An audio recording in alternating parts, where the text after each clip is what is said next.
Are you a woman standing at a crossroads, eager for change? It's time to connect with your authentic and empowered self at Boss Leap. Join Dr. Sylvia Morris and Dr. Angela Walker in this empowering community where real-life stories of courageous and talented women inspire and motivate. Engage in honest conversations that foster well-being, drawing from our own journeys.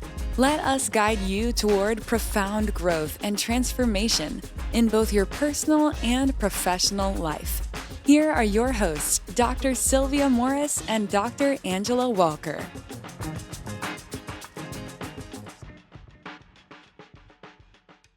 Welcome back to Boss Leap. I am Dr. Angela Walker, along with my co-host, the amazing Dr. Sylvia E. Morris. And today we were honored to interview the fellow Texan mother, wife, lawyer, and author of Degrees of Deception, Kimberly Thacker Webb.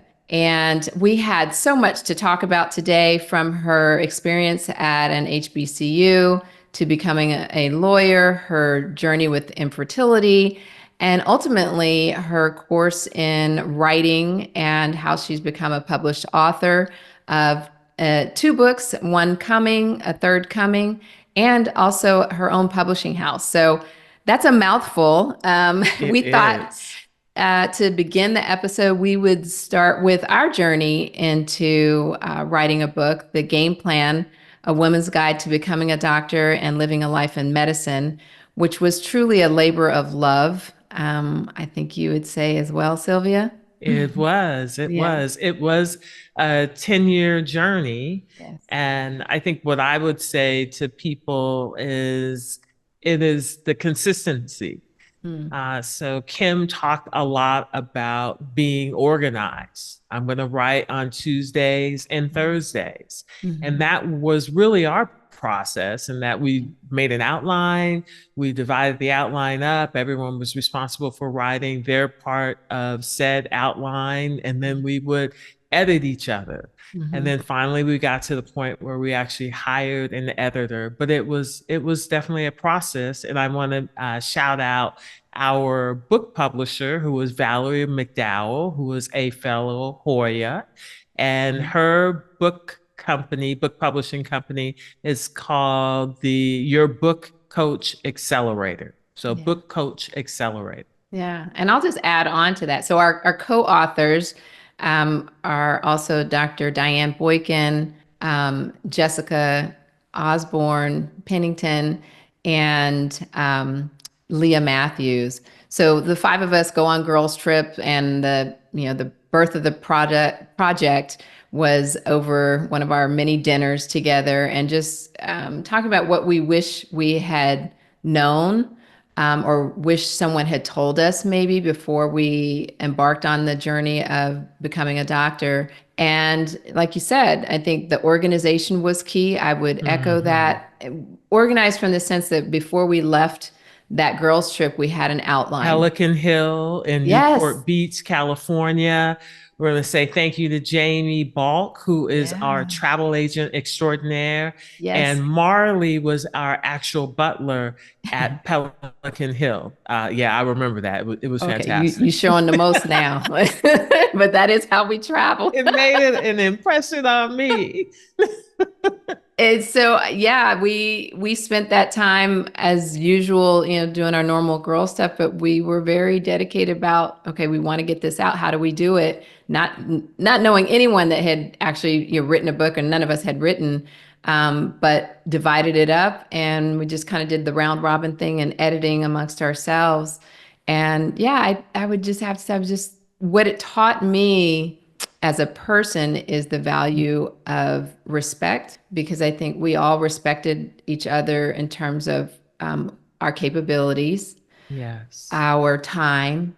We were all physicians and busy physicians, and have lives outside of our book. And we respected that, but we also respected the time that we said we were going to set aside to get the book done. And then as life's, it lost a little bit momentum after the pandemic happened, remember? Yeah. But then, as you said, we found someone that helped us push us over the hump and get us through the process. And yeah, the rest is history. So from that experience, we certainly respect what Kim has been through and what she's currently doing. And we can't wait to get into this episode so that our listeners can hear what her life and journey has been like. So and Kim's publishing house is called Emerald Pen Publishing. Just wanted to make sure we got that out there, and that will be in the show notes. Perfect. And without further ado, we're going to introduce Kimberly Thacker Webb. So we are so excited to have you today, Kimberly Thacker Webb. You are a fellow Texan, a mother, attorney, and wonderful author. And as we like to in the beginning of our conversations, is we like to just know how your journey began. What did you want to be when you grew up? Thank you for having me. I so appreciate it. So my journey began in Dallas and Texas with my parents and my sister. And what I wanted to be a lawyer when I grew up. Okay. That was kind of like what my parents told me that I should do. And so that's what I did. Mom and dad know best. Mm-hmm. Very Absolutely. Good. Mm-hmm. And you went on to do that. And I know that you did become an attorney. However, I know that before that you're a graduate of Howard University. So can you tell us a little bit about how those experiences shaped your journey as a lawyer and an author? Yeah, Howard University, our prestigious university, was a pivotal point for me in my life. It not only allowed me to dive into the intellectual waters of academia, it gave me a great cultural experience, and it really expanded everything that my parents had already instilled in me. So for me, going from Howard to law school, it was a natural progression. Now, while at Howard, I never envisioned being a lawyer. Never envisioned being a author. Sorry. Mm-hmm. Okay. When I was at Howard, as a matter of fact, when I graduated Howard, I had done well. And so I was offered a master's and PhD fellowship in political science, and upon completion, an assistant professor for the university. Okay. I turned that down. You were good. Yes. They don't do that for just ordinary people. I did pretty well, but I turned it down, and here's why. They said you have to publish. And I was like, I can't write. Like I can't, so they wanted you to actually publish and, write and everything. And I was a political science major, so I was accustomed to writing, but it wasn't like my favorite thing to do. So I was like, no, I can't do that. And then they offered me a master's and PhD in sociology, and I turned that down. And I said, you still want me to publish? I can't do that. So it's interesting how God does things, right? Yes. Absolutely. Like I think back, like, what if I had accepted, those opportunities and been publishing much earlier than what I'm doing now? But then I also realized that, what, God makes no mistakes. Sometimes you are on the path that you say, I think this is where God's wanted me to go. And even if I don't go exactly the way he wants me to, there's a way of bringing it all the way back around. Full circle. So full circle. So yeah, but Howard was a great experience. It shaped the woman that you see today. It really did. My parents did it. My faith in God did it first and foremost. But yeah, Howard was.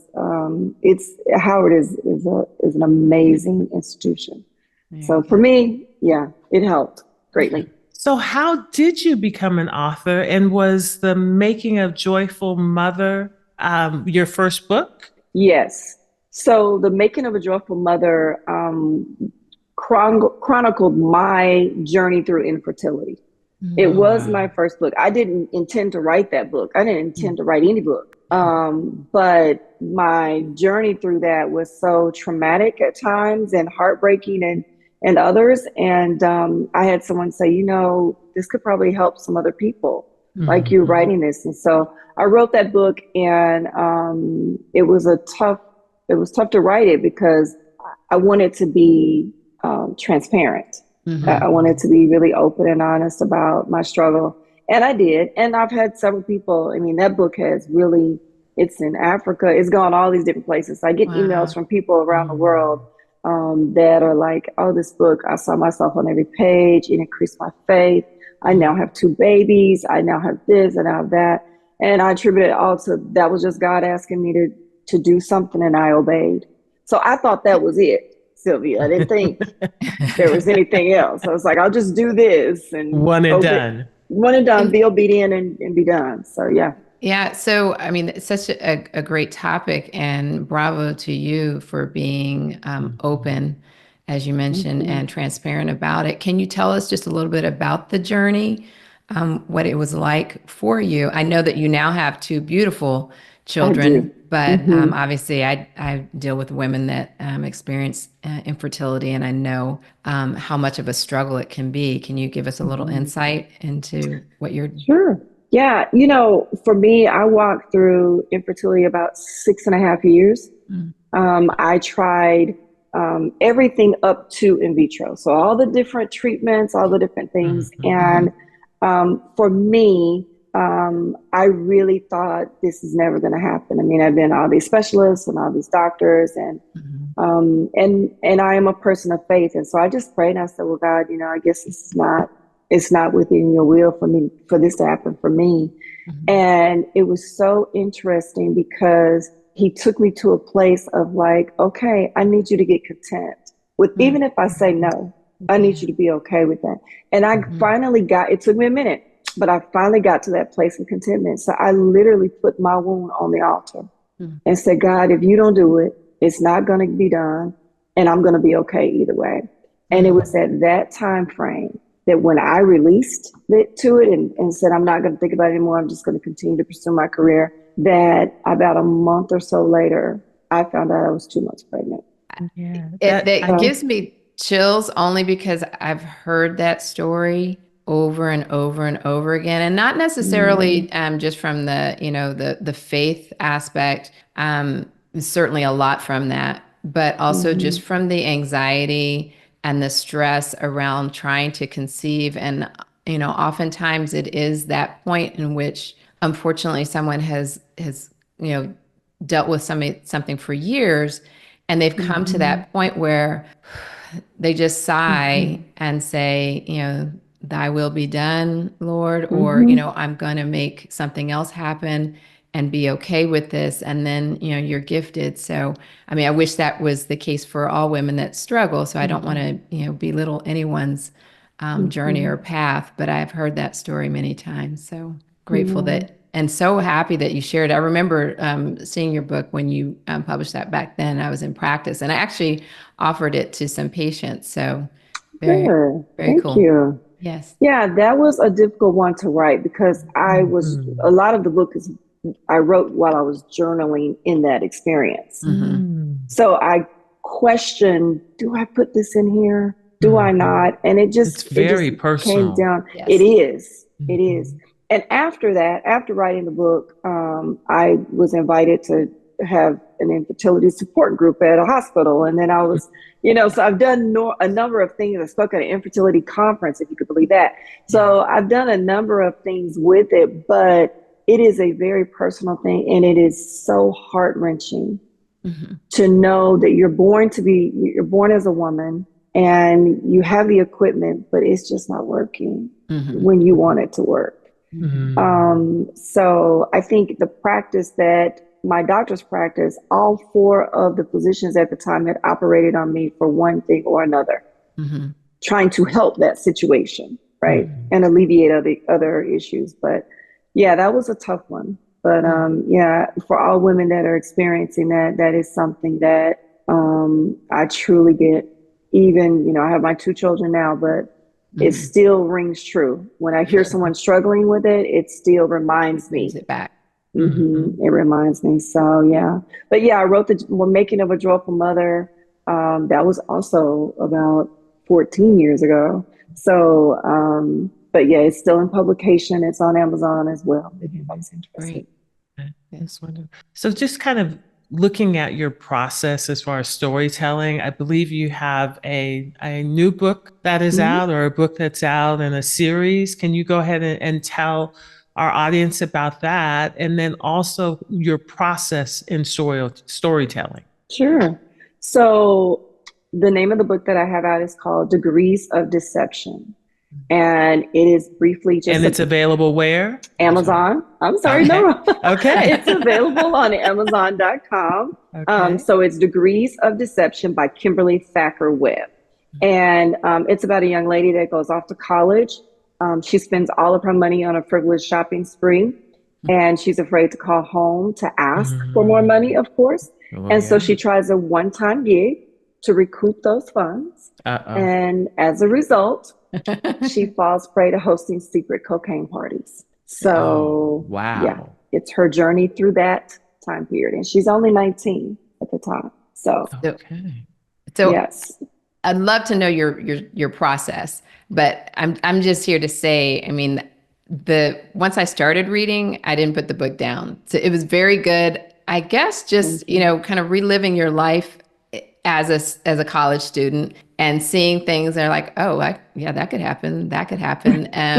But the whole process of the story was really intriguing. So yes, tell us more about the process. So, when you say, what is your process for storytelling? I don't have a storytelling process per se.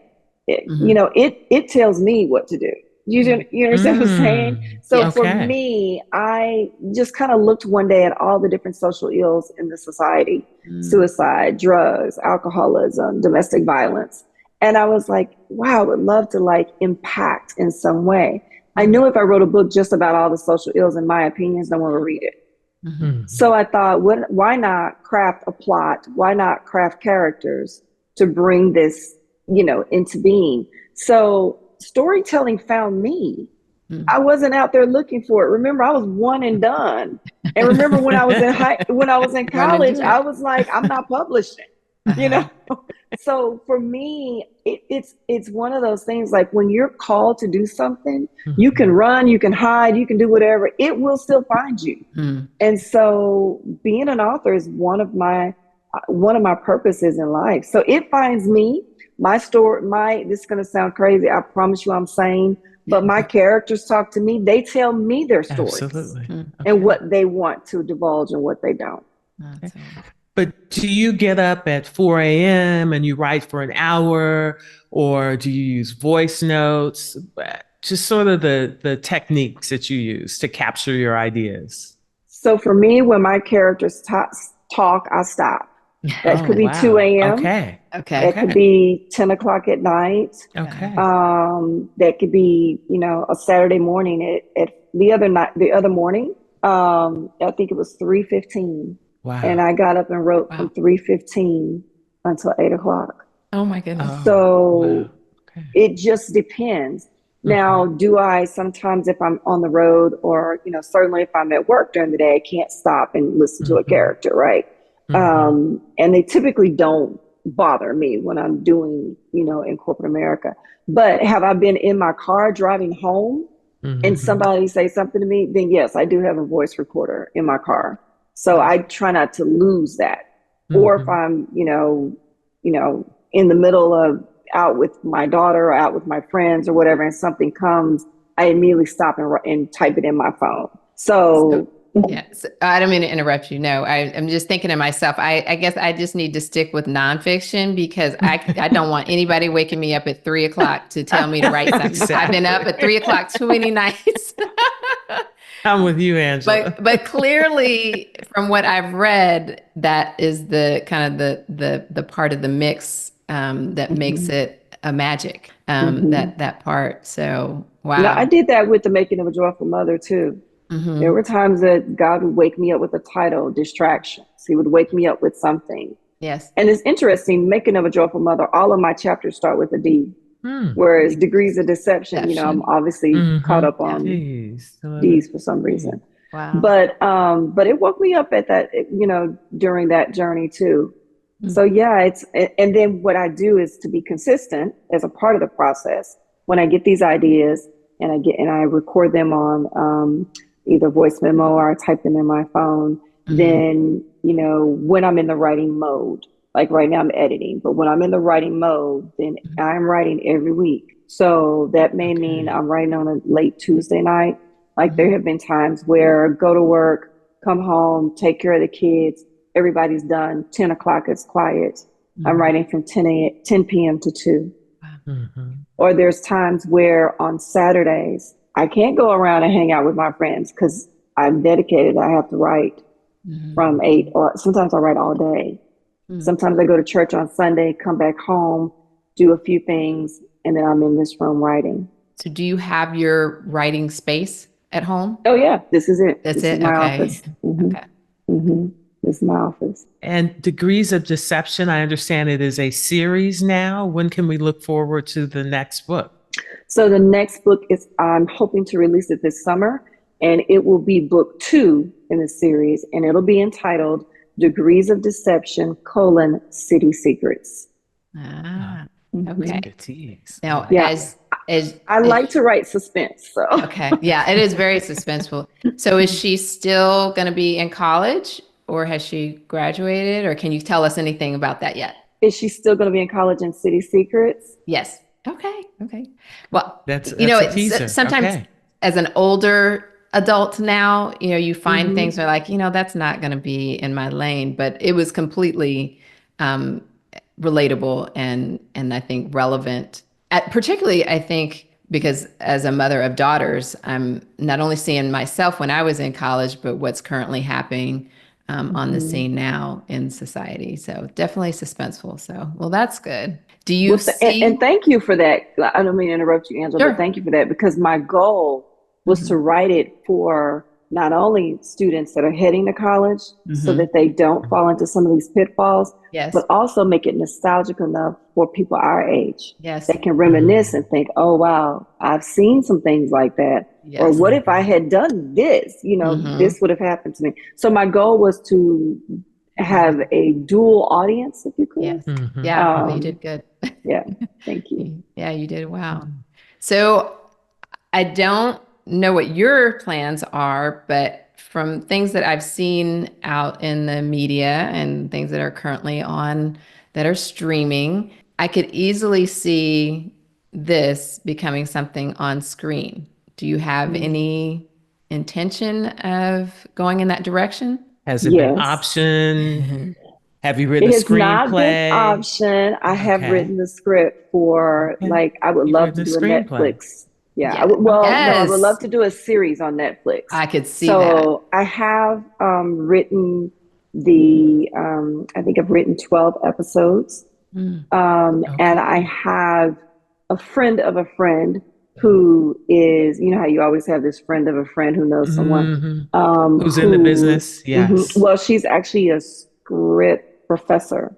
So I'm going to have her review it. She does have some contacts. And then I'm also going to start going down that road. I wanted to first republish and completely update Degrees of Deception from 10 years and move down the road towards that. And then get City Secrets pretty close to being up and then move in that direction. Got it.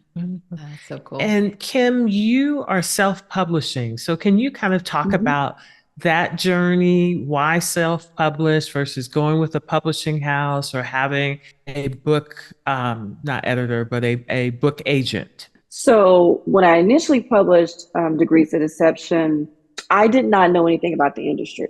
So I was kind of really green. So I went with one of the self-publishing houses, paid them a bunch of money, realized later my royalties were like next to nil, I was like, okay, no, wait a minute, that doesn't make sense. So then I started spending some time like on the weekends, like, okay, what is it with this whole publishing thing and why is it so difficult? And so I just educated myself and created my own publishing company. So I cut the middleman out. So when I sell I sell on Amazon and Ingram Spark, whenever I sell, the majority of the money comes back to me. I pay them for printing, but I'm not paying the middleman to do all the things that a publisher does. So that was a lesson for me.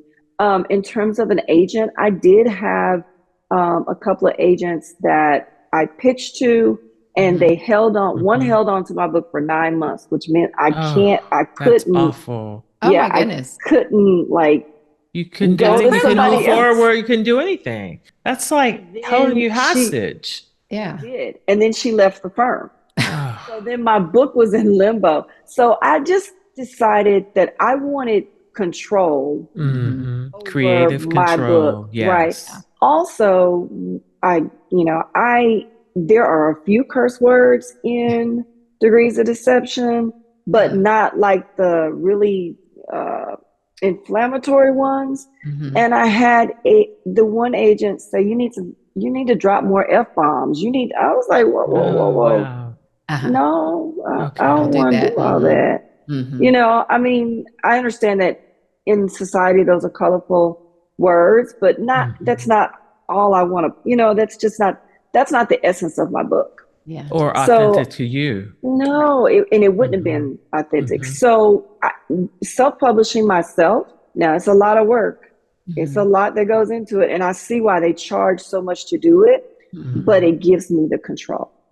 Wow. So that's why I moved to that. We're definitely in awe. I can speak for Sylvia because we already know how hard it was to write, edit, and get it self-published with a, publishing firm. So for you doing all of that, yeah, kudos to you. But I imagine, the hard work that you've put into it now will pay off. So for whatever you want to do from this point on, you know how to do it, and it'll be, an easier path. So yeah, it'll be much easier because I've figured it all out. And for individuals that are like, Kim, I want to write a book, or I want to publish a book. So I now have services through, the name of my company is Emerald Pen Publishing. And so Emerald Pen has book coaching sessions where we can walk you through, how to write a book. And then if you're wanting to publish it, it can be published through my firm.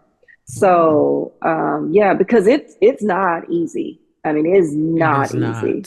It's very, and there's tricks to it. You've got to learn all the little nuances with your ISBN number, and it's just a lot. It's more than what people think. So did your background as being an attorney, did it help with this whole process? How did it play a role in terms of the writing? And I'm not sure what area of law you practice in, but does it tie? So let me explain. So I am a subject matter expert in 2 federal statutes, FMLA and ADA. So I don't practice, but I provide subject matter expertise to Fortune 100 companies. And now I've been doing expert witness testimony for law firms. So I do a little bit of both. But as far as being a lawyer, I think what did help me is, when you go to law school, you're trained to read those really technical contracts, and so I'm like, wait, why does this say X, Y, and Z? I don't think I like that. So then I'm having conversations with, because there's different vendors, right, that you're having to deal with to be a publishing company. So I think that has helped me a lot to understand some of the contract language, and to question and to push back a little bit, to say, well, no, I don't want to do that. Especially when you've got you got book jacket design, you've got editorial, I hire editors to edit my books. And so I want to make sure you don't have any sort of, I don't want you to take any kind of liberty and think that this is any part of your intellectual property at all. So all of those things, I think, from having a law degree definitely helps me. I mean, my law degree helps me every day, literally every day. So I think it has been a great benefit.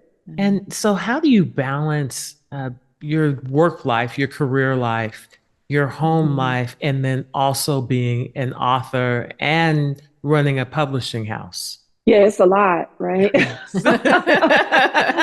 I'm sure I missed some other things on the list as well, but yes.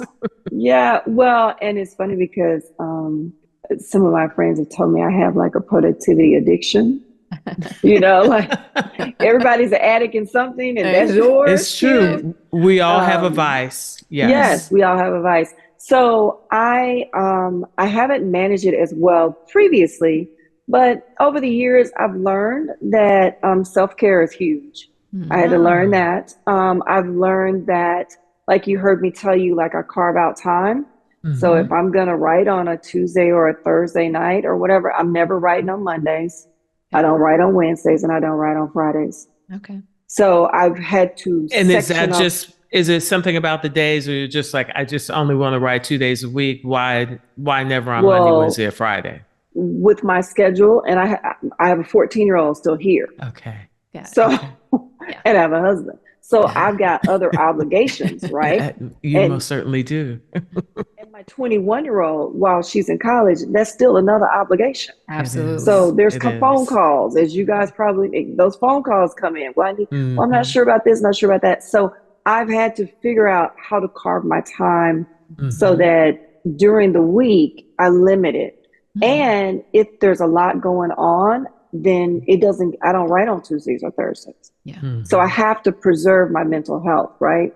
Because I can't, if you think about it, I'm writing creatively. So I can't write if I'm cluttered, if my mind is cluttered. So that's why I limit it to like Tuesday night. And I don't always do 10 to 2. Sometimes it's 10 to midnight. Sometimes it's 10 to 11, depends on what's going on. And then Saturday and Sunday, that is really my time to really dive in and really figure out what I'm doing next with each book. So like we talked about, City Secrets is coming out in the summer. In the fall, I have a children's book that's coming out. So I'm doing a children's series as well. But in the fall, the first book will come out. So so you see why? Like you can't do it every single day. You have to carve it out. So that like this Saturday, I won't be working on the children's book because that day is set aside to do the edits, to finish the content edits from the editor for City Secrets. So actually, the children's book isn't even back on schedule until actually May 3rd. So I put my calendar together and I carve it out. Because think about it, if you don't write it down, it won't get done. How about that? Yeah. So if I don't put it on the calendar and say, this is exactly what I'm going to do on this day, then it never gets done. Yeah. And I have a hard time with this aspect in terms of, maybe you can help me, maybe offline, but, I'm working part-time in the office, but I also have my speaking and coaching business. And then we have the podcast. And so I learned that I had to do days. I couldn't just block time like in hours. It had to be days. So Monday is a podcast day. But then if something comes up, so what I heard you say is that, the children's book project just got, put down the road into May. I have a hard time negotiating that in my mind because it's like, well, I had this deadline in my head that I need to get this done in the business. And so then I'm trying to find another time that was dedicated to something else, and it doesn't ever work. So I guess I just have to be more diligent about putting that time off if it's not happening. Well, and I think when we try to do all of it at one time, are we ever truly successful? No. Well, we're trying to do it all at one time. So I think we have to just really give ourselves a moment to say, okay, these things need to get done. How can I get them done? Yeah. And so as you look at your calendar, you're like, okay, what is feasible? What makes sense? What's reasonable? Yeah. How much time can I carve out? And I know I want to get to it, right? There are things I want to get to. Yeah. But mentally, there's just not enough time in the day. So I find when I plan it out, I'm a better wife. I'm a better mother. I'm a better employee. I'm a better business person because I've carved that time out. And I realize that if I try to do it all, then I'm depriving me of me at some point. And if I don't get what I need, then I'm no good for anybody. Yeah, exactly. It's taken me a long time to figure that. First. Yeah, it's taken me a long time to get there, but it just works smoother that way. It really does. It's easier for me to tell that to other people than for myself. So it's nice to hear it for somebody else that's doing You got to try it, Angela. You Yeah. got to try it. That's right. You might like it. Yeah, I might like so, it. Kim, what advice would you give to aspiring authors, someone who's got sort of a thought for a book that has been needling them? How would you encourage them to get started?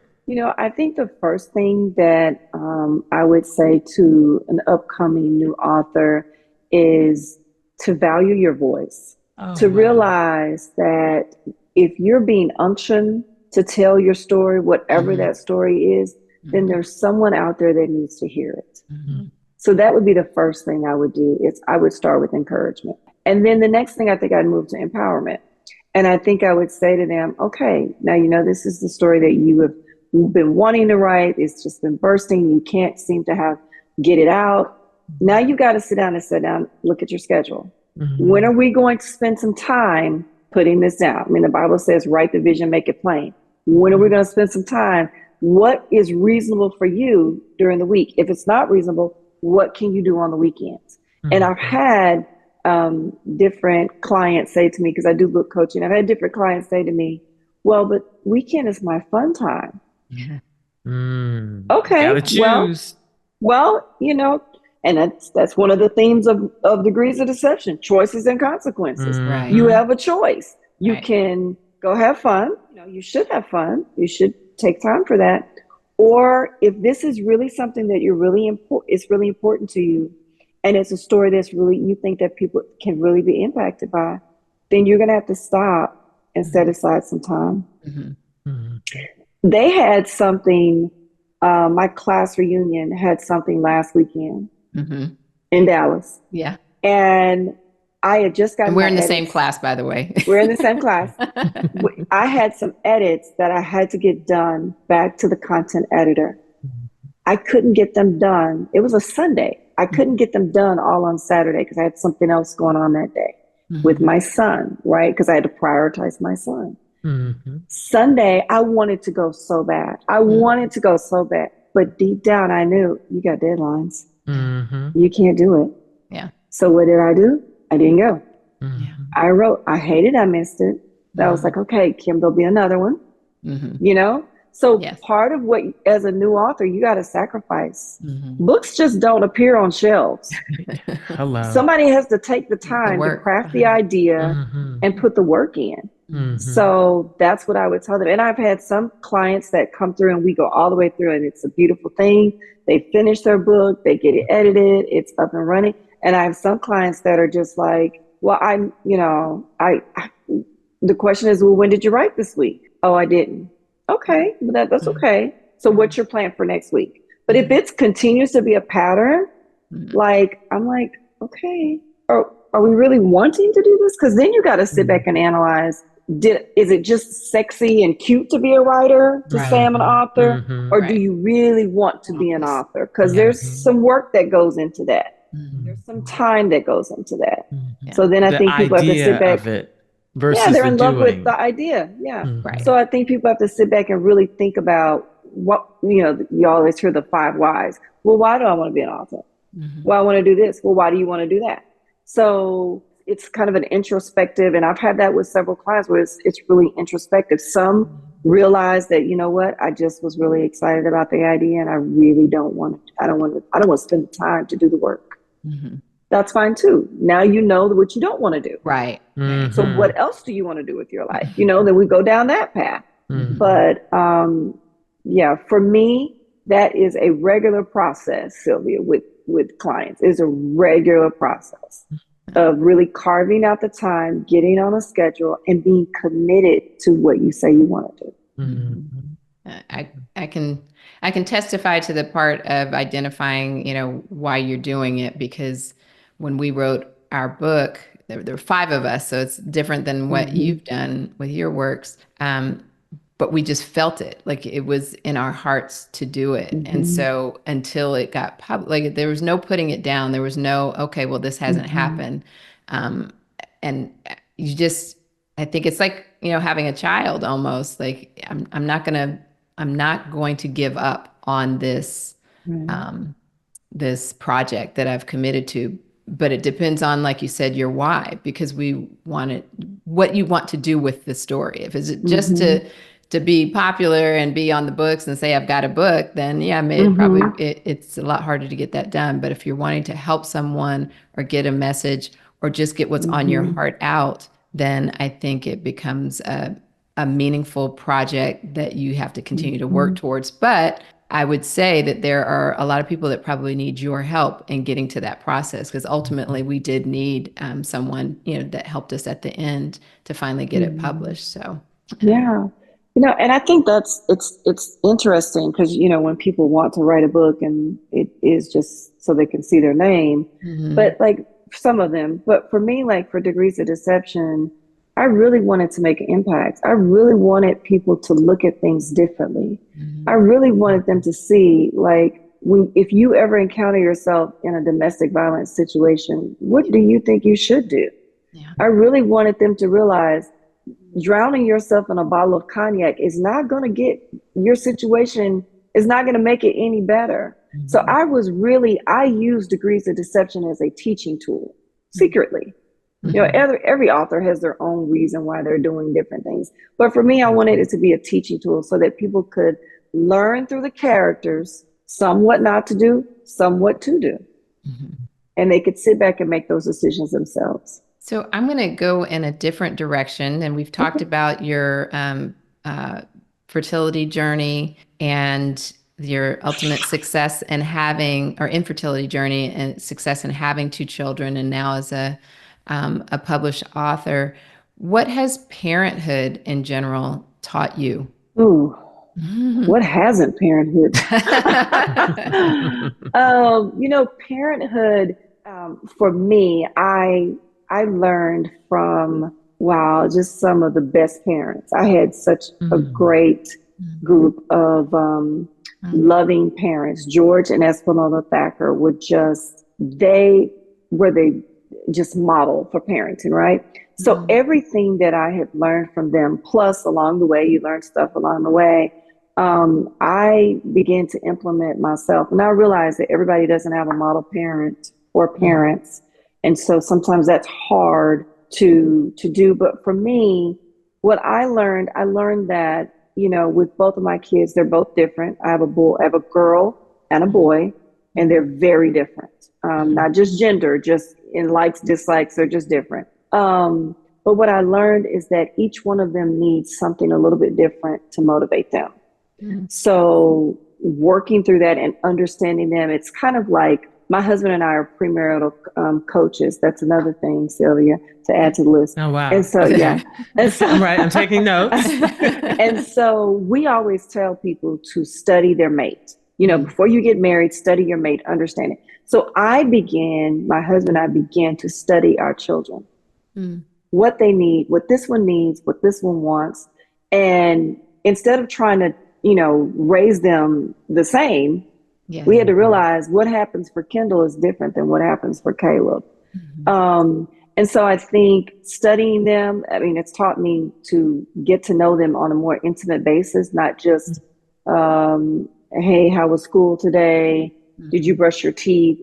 No, like these kids, it's a different day out here. These kids are facing a lot more different challenges than what we faced. So having those intimate conversations and making every conversation count. When I pick him up from school, it's not just, what did you eat for lunch today? It's in-depth questions. Now, sometimes he's a boy and he's like, oh God, I don't feel like talking about,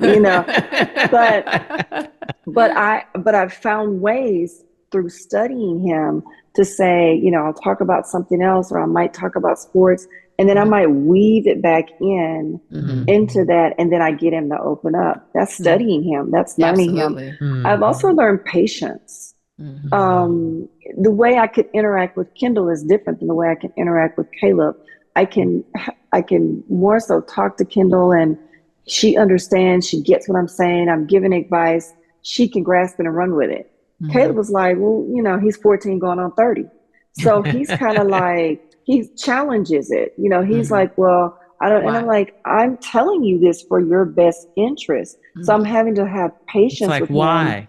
Yeah, it's like why? Mhm. And so, and so for me, I'm learning how to have patience with a 14-year-old boy who's going through puberty, who's, experiencing things that I'm not going to ever know, right? And so I think it's taught me patience. It's taught me, I say studying them, patience. And then I think it's just taught me a whole different level of love. A whole different level of love because, we send these kids out. We hope and pray we've taught them everything they need. But at the end of the day, what my son shows me is that he needs that love so much. Like this morning, he woke up. I was like, you need to get dressed. You got to get out of here, yada, yada, yada. And he's standing there. And I'm like, what? What is it? He won't talk. What? He's just standing there. And I'm like, oh, okay, mommy forgot. He just needed his hug. Oh, We were running around. He hadn't gotten his hug. I'm trying to get his stuff for his science project. I'm like, you got to have this, this, and this. We forgot this, da, da, da. And he doesn't care. He's like, I need my morning hug. That's different from Kendall. That's different. So loving them the way they need to be loved and at a different level for each one of them. I think that's what parenthood has taught me. Wow, that's beautiful. Thank you for sharing. Yes, absolutely. We always ask all of our guests about their self-care regime. And early on in our conversation, you talked about kind of self-care. And I'm going to paraphrase it. It's just being very organized and having a really intentional schedule. What other habits are a part of your self-care regime? So now again, this is an area. Works in progress. Yes. Works in progress. So I have implemented, I wasn't always the one that got my nails and my feet done. That wasn't always me. Now I would go get my hair done, but I wasn't doing anything else. I don't do those things either. Yeah. Well, now I've implemented it. So, and it is very relaxing. So for me, I really try. I don't always make it, but I try to go at least once a month to get my nails and my feet done. I don't always make it. One of the things I've incorporated, as we get older, our skin changes. And so my mother always told me, like, as you get older, you got to, get on top of your skin routine. Don't, delay. Mom is right. So, so I've been going and getting facials, and I'm like putting different collagen peptides, brightener. I'm like all these different, things, stuff all the things. So that's I love self-care. a serum. That's what it's the vitamin C serum. That's what I'm talking about. And so that's a part of self-care, because guess what? That takes some time to okay, you got to cleanse, you got to freshen, you got to moisturize, you got to do all these things. So I was washing my face before, but not to the extent that I'm doing now. So now Tuesdays and Thursdays nights are exfoliating nights. Wow, very and good. Sundays are mask nights. So that's facial, right? Yes. The other thing that I've started doing, my girlfriend, who is like a creative genius, she was saying, hey, you know what I've been doing just to relax? I said, what? She was like, I'm doing adult coloring. And I was like, what? You doing what? And she said, I'm doing adult coloring. Well, I went to her house, and turns out it's not like coloring with like a map pencil or a crayon. Yes. So I've started. I said, you know what? Twice a week. That's going to be my little thing where I do that a little bit. So I do that. I take walks. I'm sorry, Kim. I got a question. This whole coloring thing. I've seen those coloring books. I'm like, it doesn't look like fun to me. Is it? Girl, relaxing. It's like all these crazy lines. Did you like to color when you were little? I did, but I'm abstract. Well then, okay. Okay. How about painting? So look at this. Okay. Oh, you colored all that? Oh, that's very.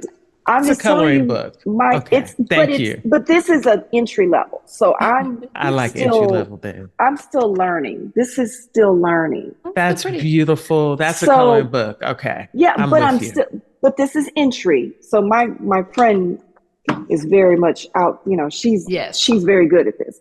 She's advanced. She's advanced.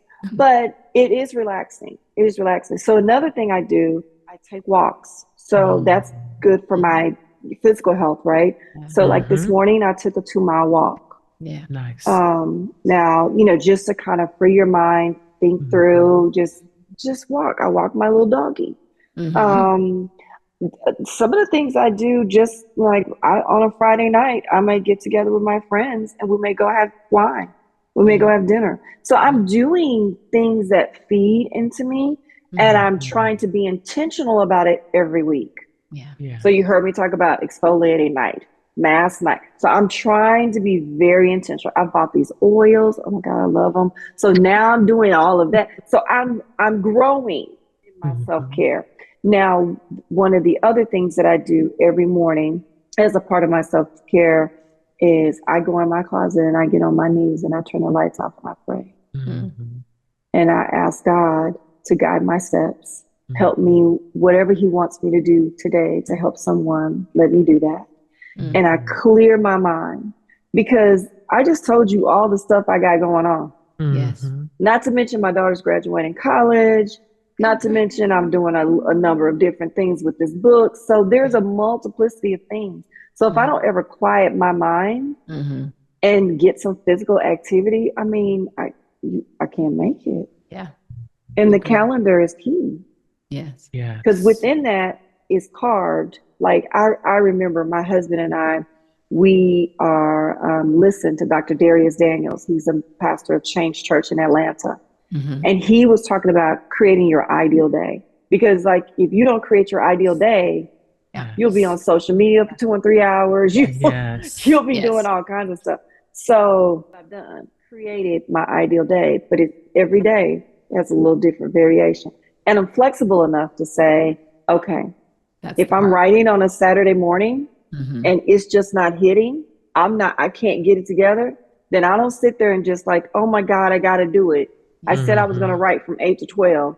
I just say, okay, that's a wash. That's obviously my mind needs something else. I think that's the key that I'm learning is the flexibility part, and just realize I'm still putting one foot in front of the other. I'm still working towards the goal, but being flexible enough where with the schedule needs to change, realize you're still making, forward momentum, but not, I guess, giving yourself grace is what I'm trying to say. So. But we're our hardest critic, though, Angela. Like, we are the hardest. Like, if I don't get all this done, my list used to be 13 things deep. I'm like, who can do all that in a day? Right? So I'm like, we have to be able to give ourselves grace, give ourselves some patience, and say, okay, it's okay. The fact that you showed up today, you're already ahead of most. Right? So I think that if we walk through life realizing, giving ourselves positive, feedback, telling ourselves, hey, I'm still moving forward. Like you said, I'm still moving in a forward motion. I may not get all this stuff. That's okay. Let me schedule it for another day when I will have more time. Yes. Yeah. Well, very good. Well, Kim, we are so grateful that you spent time with us today. We're excited to see the launch of Degrees of Deception, and the sequel, and the upcoming screenplay and Netflix series, and I'll children's speak all book. of that, and children's book. That's right. Speak all of that into existence. But you're such an inspiration to the would-be lawyer, to the would-be author, and to those that are out there doing those things now that may, didn't realize they could have their own publishing company. And balancing all that with being a great woman of faith, a mother, and devoted wife. So I can't thank you enough for being here. Is there anything that you'd like to say that we didn't mention in terms of what you're doing? Or we also wanted to, I stacked my questions. I apologize. Do you want to give your social media handles? We'll definitely put that in our show notes. But any last words? No, I don't have any last words. Thank you so much for having me. Definitely Degrees of Deception by Kimberly Thacker Webb is on Amazon. It's available now. My social media handles are Facebook, Kimberly Thacker Webb, and then I also have a Facebook for Degrees of Deception. On Instagram, I am author Kimberly T. Webb. On TikTok, I am author Kimberly T. Webb. And I don't know if you guys, Angela, if you've had a chance to look at some of my TikTok and some of my videos. I have a social media manager that is a part of my team. And we are like, Awesome. it's amazing how So how she actually, comes up. I have to say this. Yes, I have, because, I do Okay. follow you. I don't on TikTok, but on Instagram, and it has Okay. been fire. So Thank we can talk you. about that offline. But yes, very, Thank you. really, really well done. And I like just seeing your process of, how you're doing things and how things are coming along as an author. So yeah, that's very Thank good. you. Thank you. Thank you. Well, thank you all for having me. It was such a pleasure to meet you, Sylvia. Lovely to meet you. And thank you, Kimberly Webb. May you be well. Thank you. Thank you to our audience. May you be well.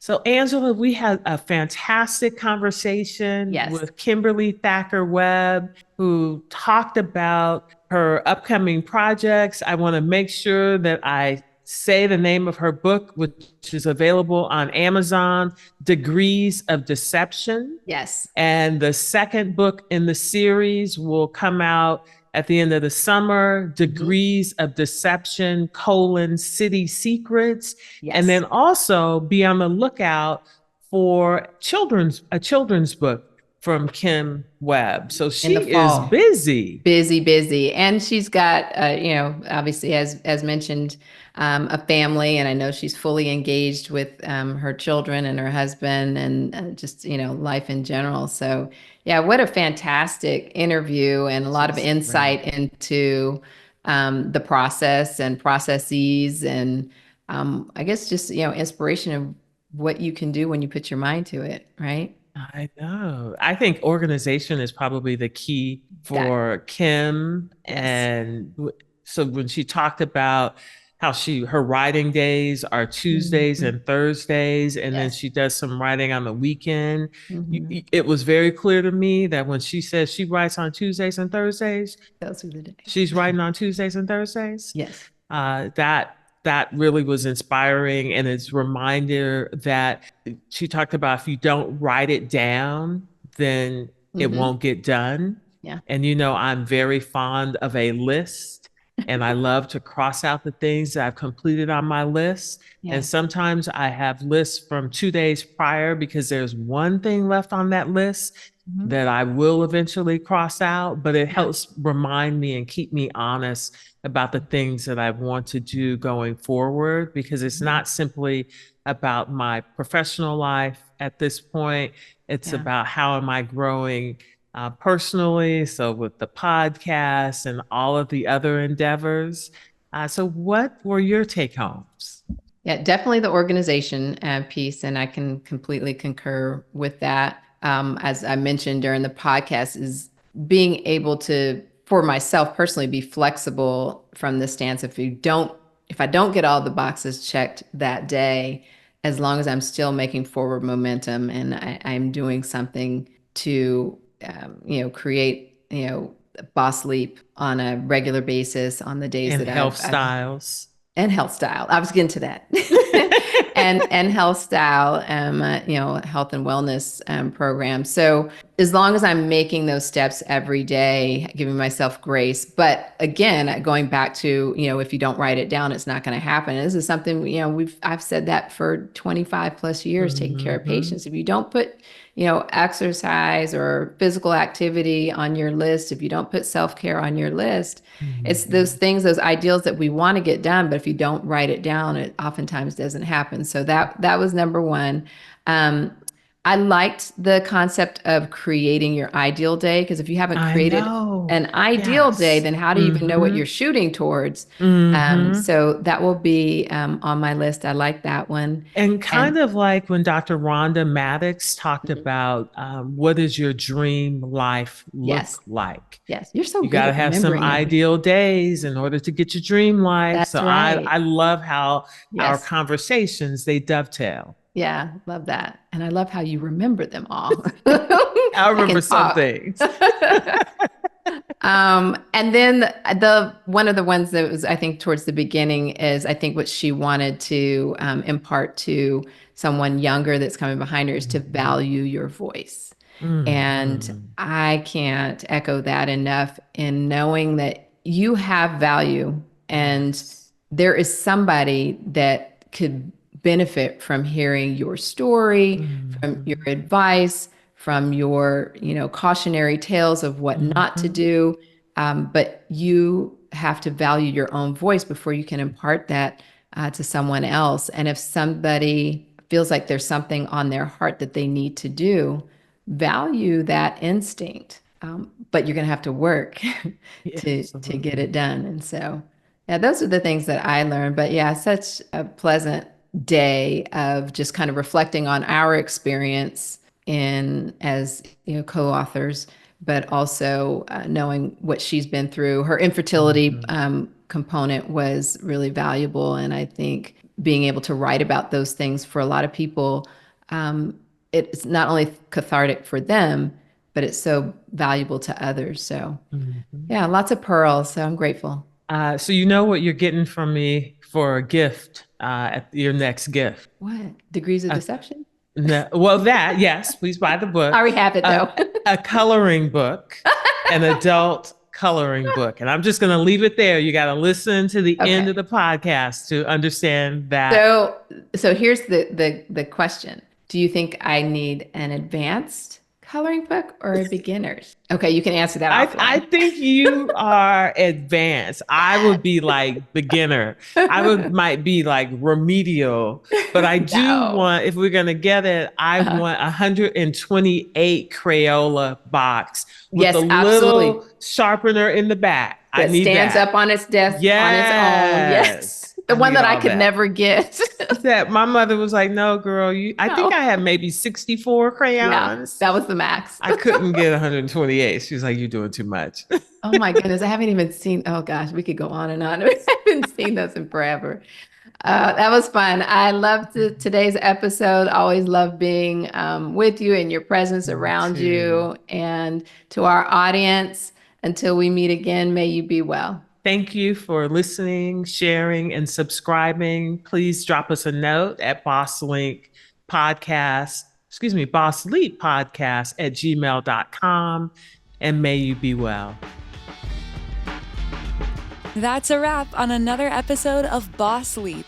May this conversation enlighten your path toward personal growth and professional empowerment. For more thought-provoking and eye-opening discussions like this one, head to our website at bossleeppodcast.com. Always remember to celebrate your wins and trust yourself. A positive mindset can push you out of your comfort zone and into far greater heights. Until next time, may you be well. Before we go, there's one more thing the lawyers have asked us to include. It's the legal language, and you know how doctors love lawyers. This podcast is presented only for educational and entertainment purposes. Although we are doctors, on this show, we are just your friends. This podcast is not intended as a substitute for the advice of your physician, professional coach, psychotherapist, or other qualified professionals. Understood? Awesome. We'll see you in the next episode.